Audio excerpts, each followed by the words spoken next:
Hello everyone, this is Johannes. And this is Cinema. And you are watching Board Gaming Ramblings. And today we're taking a look at our top 10 two-player only games. Yes, we are. And if you have seen more than 0 videos from us, or if you have watched our videos in the last half year, you might notice that we are not in the space that we usually are. And the reason for that is that this is the space that we actually wanted to be a studio.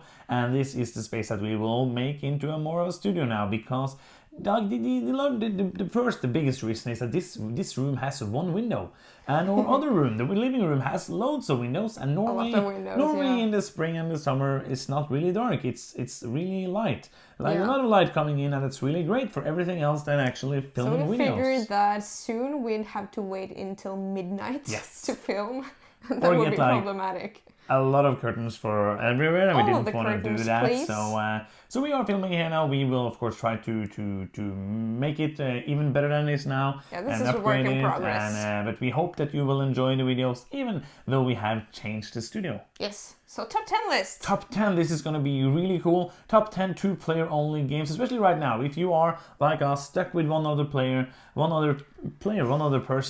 we are really stuck. This guy, you know. Please help us. But yeah, we have a lot of two-player only games, and of course there's a lot of games that are good. Multiplayer games, good with 2. We already did a list for that, which is called Top 10 Games for 2 Players. You can go check that out. Yeah. But today these are games that are only available or only possible to play for 2 players. Yes. So should we just jump into it? Yeah, I'm excited for this. So how hard was it for you to make this list?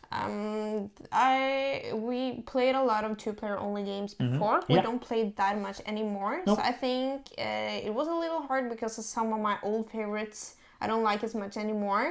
But it was fun to make. Do you have any sheets on your list? Yeah. I do you like some are noted as like 2 to 4 on Board Game Geek, but it really doesn't work with more than 2 players. Yes. So that's kind of cheat. I am cheating as well, so just so you know that it's going to be a cheat on this list. Yeah, we're just putting it out there. For fun, maybe we can do this like the thing that we did in one video. It's going to be a thing where we guess how many crossovers we're going to have. Again? Yes. Really? So let's see. Let's just spend like 5 seconds on that. I think... Okay.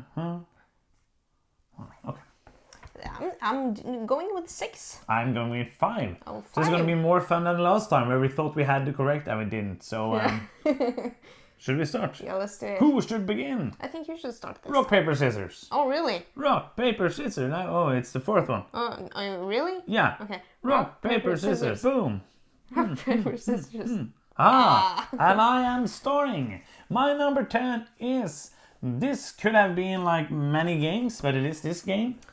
That's a really great sentence right there. This is an abstract game. Yeah. In a family of games. That's why I said it could be like many games. This is Divan. Cool. But it could also have been Star or Link.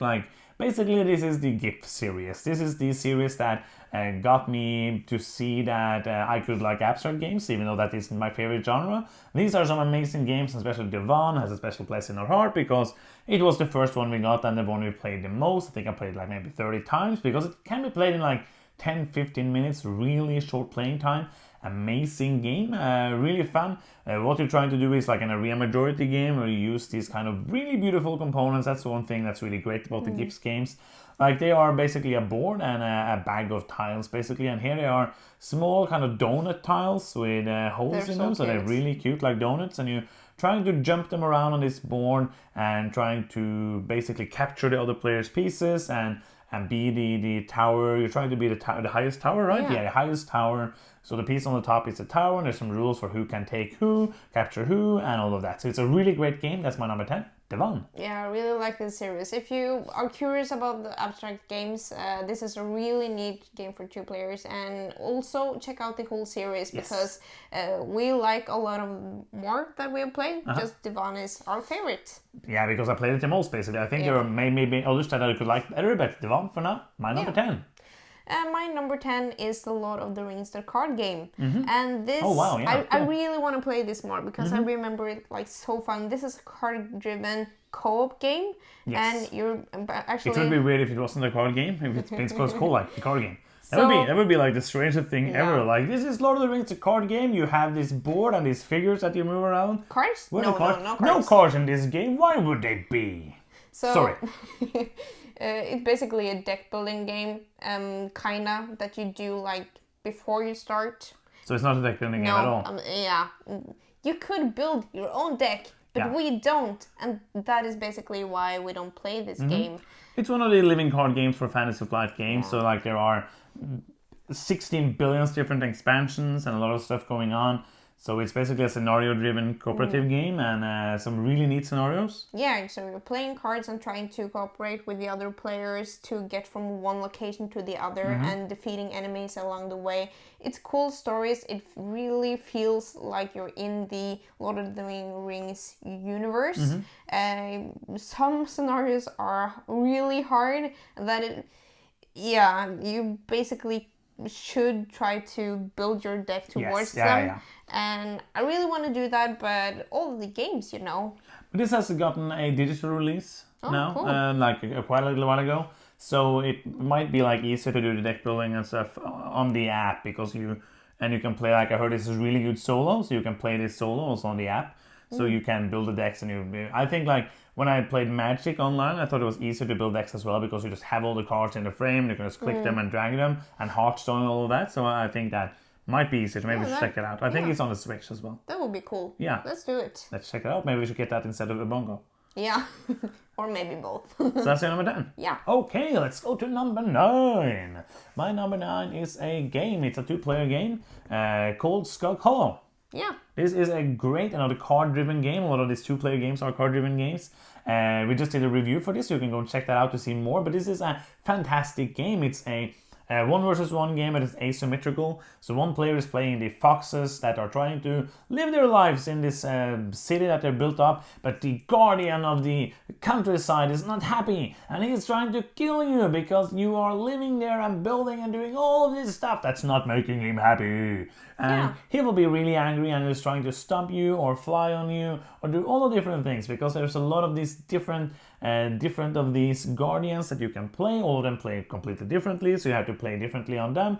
And also the foxes have a lot of different heroes that you can play, like the king or the queen and all of that, so you can play them differently. A really great game, and you can see more, of course, in the review that we already did. Yeah, this is a really great game, and I think actually this will score high if we were to make like a top 10 asymmetrical games. Because this works perfectly. It feels so balanced. Every time we play it, it's just like come down to like one action who's won.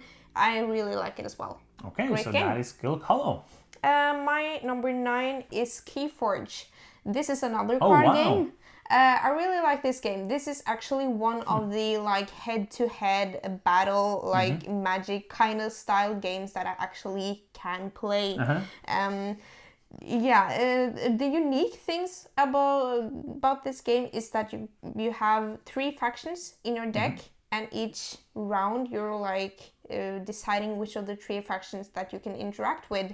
So that is really interesting to like save up some cards on your hand, being ready to like play them, and then that hoping that you don't kill all of them so that I can activate them the next round. I really like this game. And also like the most unique thing is that every deck you buy is different. Yeah. Like that is that like is it's yeah, I forgot that's to kind of mention that. the big thing about the game. But yeah, this is really a casual game. Like a lot of competitive players really hated this because it's like it's not made. There are some rules for competitive play, and they made some like the chains that you get to draw fewer cards, and all of that makes it easier to kind of bid for the better deck. But it's basically, I wouldn't play this competitive, I think. But I think that is why I like it. Yeah, because it's just casual fun. I want whimsical. to play these kind of games casually. Yeah, of course. And this is like a really casual game, a great game. Keyforge. Keyforge. Okay, cool. My number 8 is then a game you haven't played. Oh yeah. It is a game called Foothills. Yeah. It is from Tony Bydell. It's the same designer who did Snowdonia. I really want to play this. I really like Snowdonia, and we also got Aldubari, but we sold that, right? And we kept Snowdonia. But I think maybe Foothills is the better game. That is cool. Like, it has some really neat mechanisms. You have 5 action cards. This kind of reminds me, like, I read the rules to this again because there were a couple of things that had been a while since I played it last. A couple of things I didn't remember. And it's kind of, I think this is what, when we play the Curators, the game that we just played for preview, it's on Kickstarter right now. Yeah. We just, this has the same kind of mechanism where you have 5 cards with actions, and you do one of them, and you flip it around, then you have another action on the back. Okay, cool. So it's a really neat game where you do a lot of the same things that you do in Snowdonia. You get resources, you build buildings, but it really is a race to get to the great locations, to use your surveyor, like the one action dude you have to get actions, like the best actions in the game, and it's just really, really good game. I would love to play it more, and we should play it because you haven't played it. Yeah, I haven't played Maybe this. we should do it on stream one time because it's it sounds a really fun game. Cool. That is Foothills. My number 8 we've already talked about, so this is a first crossover. This is Skull Hollow. Number 1 crossover, not number 1, but number 1 crossover. Yeah, I don't think we're getting to 6 crossovers. I was ambitious. I still have my hope for 5. Yeah, but Skull Hollow. Yep. You're number 8. Yeah. So yes, number 7 is another game for 2 players. What? Now I know what it is. It's a smaller box. It is from Uwe Rosenberg and it's called Patchwork. Yeah, cool. This is an amazing game, one who I am amazingly bad at and you usually win. I usually get a lot of negative points and you get those positive points that I've heard about in a Legend sometime. But this is a really great game. You also have Patchwork, what's it called? Patchwork Express, which is like the family style version. I played it with my nephew. That was really great. Actually like a year ago when he was like 6, which is it's a really, really cool game. Patchwork is one of the perfect couple games. Like it's so easy to learn. The theme is friendly and nice and whimsical. Like you're paying buttons to make a quilt. Like it's really great. And the game is fun. And the game has some neat mechanisms. I like the timer where you're trying to get the best pieces, but then you move far ahead on the timer, and then it's been a long time till it's your turn. And the bigger pieces you take, the fewer pieces you will take, because you will just end this loop of the timer in the end, in the middle, and you will not get to do anything else. So it's a short game, really fun. You're trying to fill up your grid. It's like one of the first, I think it's the first Tetramino game from him, and now there's 6,000 of them, but it is a game that I love, and it's a game I know I will get to play again. It's one of those games that I'm 100% sure that we will play sometime. Yeah, this is one of the evergreen games, you know. This is always fun to come back to. It's also available on, I played it on the app. On the app, yeah. That is also great. And is there a campaign mode or just like a... I think it's just a casual mode. Yeah. That's like just playing with the... Can you play online? Yeah, I think so. But I've just played against the robot. Yeah. Yeah. I can't beat him on difficult mode. I'm still trying. I just really like this game. This is one of that we keep coming back to, and it's always fun and super simple, and it feels a little racy, just trying to grab these pieces that you want. So great choice. That's the word you were looking for. So that is Patchwork. English versus Norwegian. Yes. And my number 7 is Summoner Wars. This is one of my all-time favorites, like battle on grid. It's one of your all-time favorites. So how many more of those do you have? None. So this is your only and favorite. Yes. Did you have this in the top 50? No, I actually didn't. No, but it would have been like pretty close, or? It was in my top 50 last time we did it, so it kind of jumped down. But this is so much replay value to it. This is it says 2 to 4 on Board Game Geek, but that is a lie. Yes. Because I've tried it with 4, I think, and that was horrible. It was so long. Yeah, and just keep ganging up on each other, like, nope. It was teams, right? So it was 2 versus 2, I'm pretty sure. Yeah, but you would rather just play 1 versus 1 or 1 versus 1. I would rather do that. So you have these multiple years. I feel like I've recently talked about this. We have in the 3rd, I think, in the 3rd Every Game in a Collection, you can go on here, basically a mini review of the game. Yeah, actually just talked about it. Yes. So pretty quickly, this is a card-driven game that you play cards from your hand. You have to buy your units with, I think it's mana. Magic, I think. Yeah, I don't remember. But you can also discard your units to make them to mana magic. Yeah, so you kind of have to return to the planet. Yeah. If you get that reference. Yes. Let us know in the comments. So I don't know. Is that a thing I do now? They do like Yeah. references and people have to get to them? I don't know. You're weird. Okay. I am. Yeah. So you kind of have to decide which units that you want to put out and which that you don't. And you also have these super amazing heroes that cost a lot of magic. And you want to kill the other team's summoner. So you're like moving around on this grid, trying to be in the best position to attack and also defend your own summoner, and trying to like overpower the other players' personal ability, because there's a lot of them, because there's so many different factions and it's super fun. That's what I like. Like that's like the main thing I like about the game is that it's really easy to get into, because all the decks are really small, so there's not like a lot of different cards, and every deck feels really different, so it feels like really different when you play with different factions.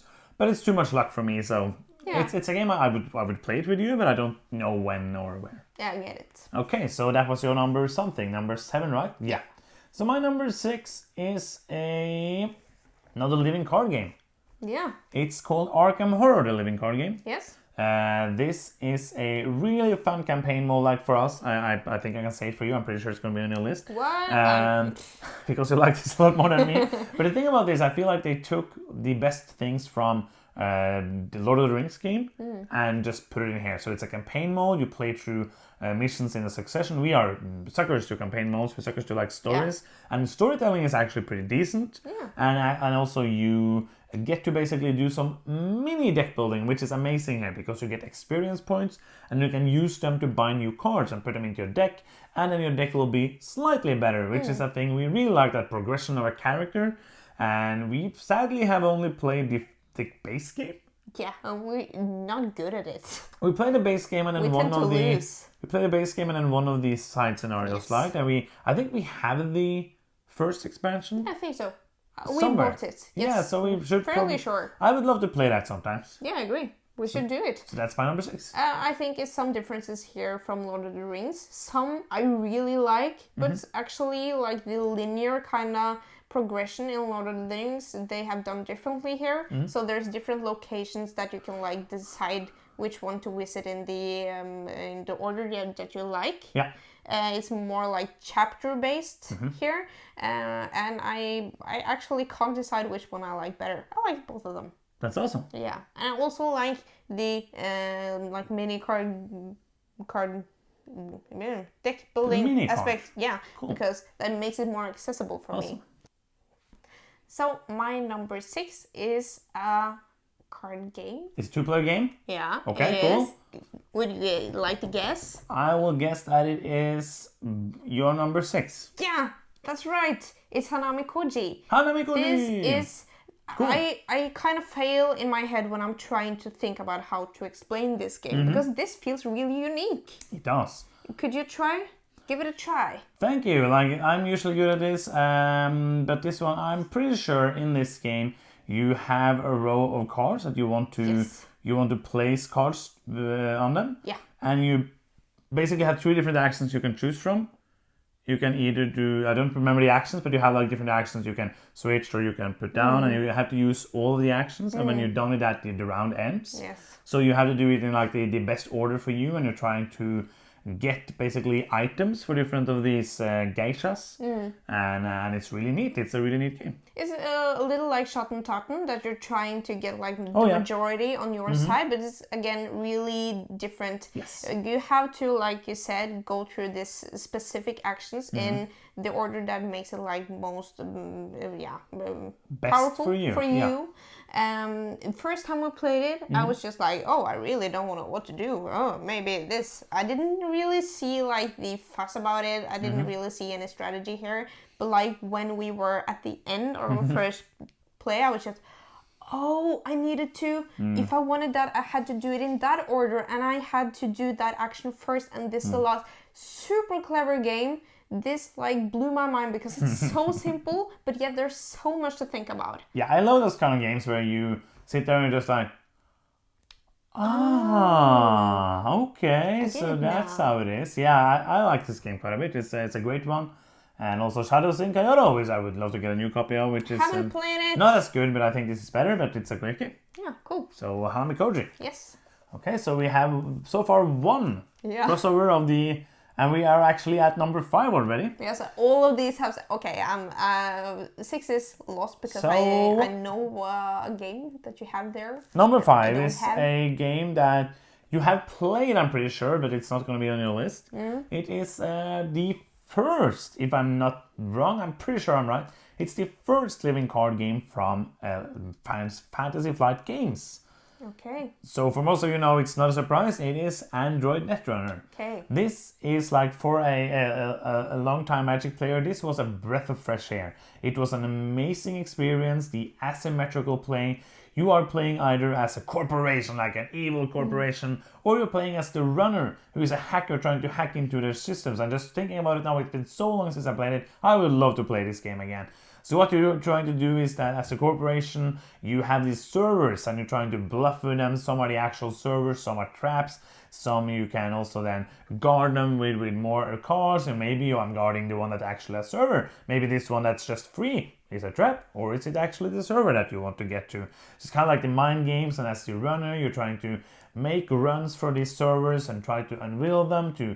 and there's just so much stuff going on. Of course, I never got into the deck building and all of that, so never got into buying a lot of the packs. I remember the first time I went to GotCon in Sweden. We talked about this before, a small con in Sweden, or actually medium-sized for us in in the Nordic countries. And I actually went and signed into a competition for that, like a tournament. I played one round, got beaten into my boots, and I was like, nope, I'm gonna go play other games, because this I'm not good at. Magic tournaments I could usually do pretty good, but this, nope, not so much. So this is a great game, a game that I would love to play again casually, but one I don't know if I will get to play again, but still a great game. Android Netrunner. I actually want to play this with you, because have you played it? I've tried it once and I didn't really like it, but I think that is because you instantly win at these kind of games, and now that is a long time ago, and I think I actually would have more fun because I now actually think that I can manage to beat you after a few plays. Yeah. So let's do that. I would love that. Yeah, that would be cool. In the Elder's Home. So the life of a reviewer. My number 5 is actually one of the heavier games on this list, because heavyweight games. Yeah, a lot of these 2-player-only games are like these small little like casual games. Yes. This is Fields of Arle by Uwe Rosenberg, and this is a really cool. It's a worker placement game that has like 2 seasons, and that is really interesting. So you place your workers in the... is it summer and winter? I think so, yeah. 2 seasons, yeah. In the first season. And then you take them off and do the actions, and then you play the other season. So you... and more rounds, obviously. But then you kind of have to plan towards what you're going to do the next season. And a lot of the actions are only available in one of the seasons. So I think that is really interesting. I love this. It's a classical Euro game, a classical Uwe Rosenberg game, but it's a really good one. I love the fact that I don't know how it works thematically, but one player can cheat and go to the other season. So like traveling in time or something like Terramara. Yeah, but this is... but it's very good. Like I love the fact that you have your player board and you're trying to build your deck higher and higher so that you get more space, so that not the flood will come in and you will get more space for your animals, your buildings and all of that. It's just you need to get a lot of peat. Yeah, a lot of peat in this game, but it's a very good game, and I would love to play it more. I love it. I agree. I really want to play it more. There's so many games. So much fun. Like, that's the sad thing about making top 10 lists. Just remembering all of the games you would love to play again. Play this and that and the other one. Oh, that is fun. So that was like that? Yeah. Okay, number 4. Then is now called Mage Wars Arena. This is just like... this is a heavier game. We just talked about it. We just talked about it in pretty great length on the 3rd episode of the Every Game in the Collection. I'm seeing that shelf right there. That's why I'm it's just pretty close to Summoner Wars. Yeah. On the shelf, not in actual gameplay or anything. Even though it is actually movement on a grid with cards. But it's like a heavier game. I remember just trying so hard to get this game. This is so cool. Like the one thing that was amazing with this is like it was so unique. I remember when this came out, I was like, wow, how could they do that? That's like the wildest thing ever. Because when you're used to playing Magic and all these games, you have a deck of cards. That's awesome. But they made sure so you didn't need a deck of cards. You got a spell book with all of your cards in it. Which is, of course, what makes it super complicated to get into. Because you don't just draw a hand of 7 cards. You have to flip through all of your 60 cards or what it is and decide what to play at the beginning of the round. But you will never have bad luck. You will just have to plan ahead, and you're trying to summon these animals, and your summoner can go ahead and attack the others. And the animals are coming around, and these creatures, and there's a rolling of dice here, but it doesn't really bother me here. It's just amazing game. I would love to play it again. This is one of the games that I would be super sad if I never play it again, actually. Yeah. So that is Mage Wars, now called Arena. Yeah, it's super cool. I really adore that this game exists. It's a beast, It's a beast. That's your comment on the game. That is my comment. It's a beast. It's a beast. Okay, so my number 4, right. This is Seven Wonders Duel. Yeah. This is really cool because this is the original Seven Wonders. You can play up to 7 persons, and making that into a 2-player game and actually nailing it almost. With the expansion. Yes, with the expansion. It's really cool. So you have like this grid, like this pyramid. Yes. And you have to buy the cards that are on the bottom of the pyramid before you can reveal upwards towards the top.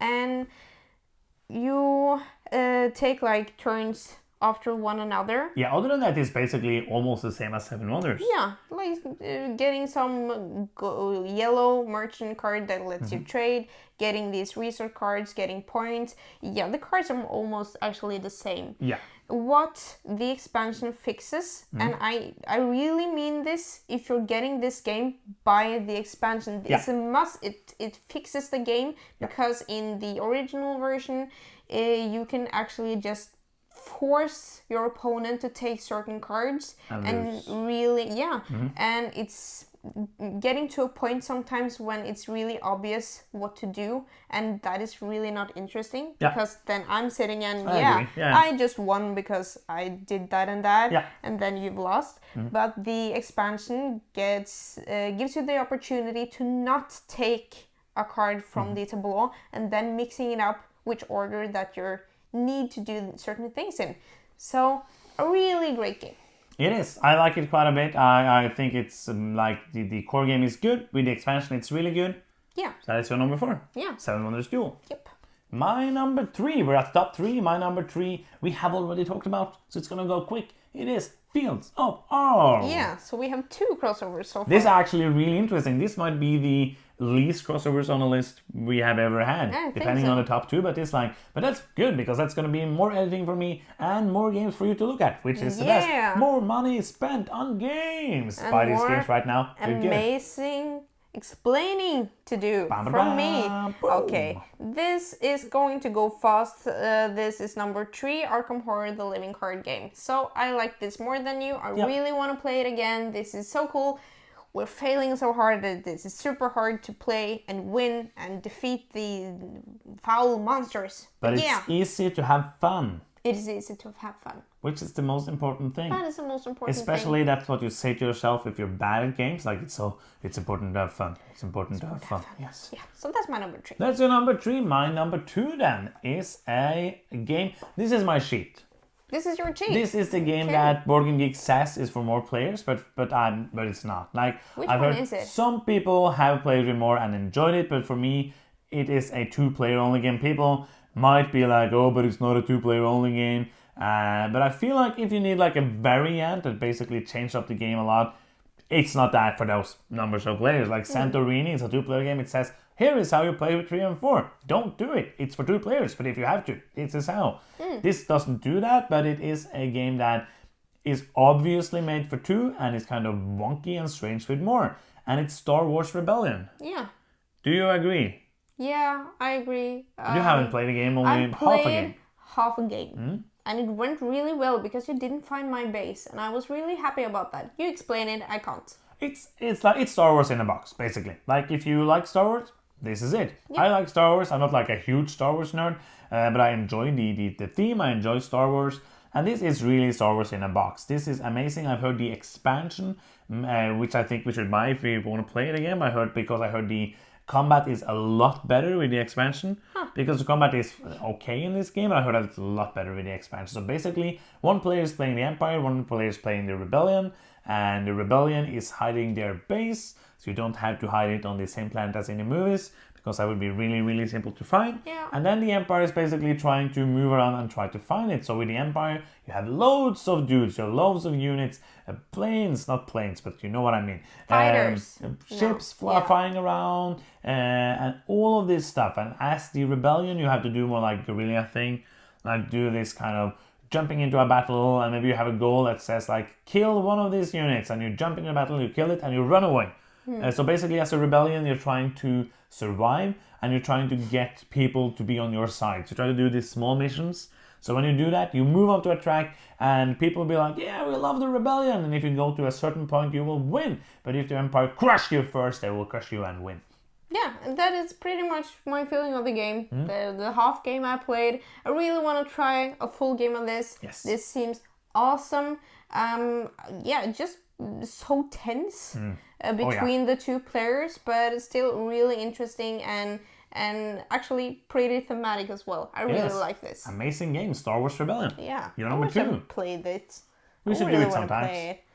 I'm saying that about all the games right now. Yeah, too many good games. This is another crossover. My number 2 is Divan. So, oh wow. Yeah, all of the GIF games that we've played is really good, but Divan, thumbs it's like up. the one we talk about, basically, yeah? Yes. I forgot it already, but I would be surprised if it wasn't on your list. Yeah. So how many crossovers do we have now? I think we have 3. Wow, that's really low, and it's really cool.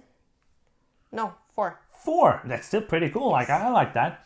Like, this shows that we don't have the exact same taste, which people would probably think sometimes. Yeah. So my number 1 is not going to be a surprise for people if you have listened to this channel and heard me talking about this game like here and there and everywhere. It is, of course, Magic the Gathering. This is this is an amazing game. This is a great just great experience. I've spent more time playing this game than any other game, even Gloomhaven. But I'm guessing I've spent almost more time playing this game than I've played all other games that we have played. Like, this is a game I played thousands of times. I played it online, I played in tournaments, like every weekend I played in tournaments. I had so much fun playing this game. I'm happy I don't play it competitively anymore, because I spent so much time looking up all the new cards, remembering all the new cards, learning all the strategy, buying all the cards, buying booster boxes, hosting drafts, playing drafts, winning, losing, having fun anyways. Talking about Magic. Most fun when I won. But yeah, so basically I've switched out talking about one game and playing one game and spending all that time on one game to spend it on hundreds of games. Better use of time. But this is just a fantastic game. I would love to play it with you, so I think maybe I should go and get the Star Wars Rebellion expansion and get a dual pack of Magic decks so we can play that. That would be awesome. That'd I've be cool. not played Magic the Gathering, so I would love that. So that's my number 1, Magic the Gathering. My number 1, this is gonna be our last crossover. Yeah, there's not gonna be any more, because so this is the end of that the means list. I will win. Is that 5? Oh yeah, it is. I am the best. My number 1 is Patchwork. Uh-huh. And yeah, for all the reasons just mentioned, this is an amazing game. This is just evergreen and cozy and just so enjoyable to play. If I were to keep a very few amount of games, then Patchwork would be there. Yes. Yeah. So yeah, these were of course these were the 5 I thought it would be, like, because the other 5 wouldn't make sense. No, some of them I haven't played, some of them I don't like as much. Yeah, that play half a game, and so that is makes perfect sense. But that's pretty cool. So that's basically means that these are 20 games, right? No. 15 games. 15 games that you can check out. It's cool that we had so few crossovers. Yeah, and 5 is not few really, but we usually have like maybe 6. Yeah. So it's not that. It felt in the beginning like it would be a huge difference, but maybe it didn't really end up being that. Yeah. But that's the end. Yep. If you're still here and you haven't subscribed to the channel, please do so right now. Also, if you like what you do, you can support us on patreon.com/boardgamingramblings. If you like what you do. Did I say that? Yeah. Oh, if you like what I do and if you like what you do, you can support us on Patreon. So if you like yourself, support us. Yes. But that's the end of another video. Thank you so much for watching. I'm Johannes. I'm Sunwa. And you've been watching Board Gaming Ramblings, and bye-bye.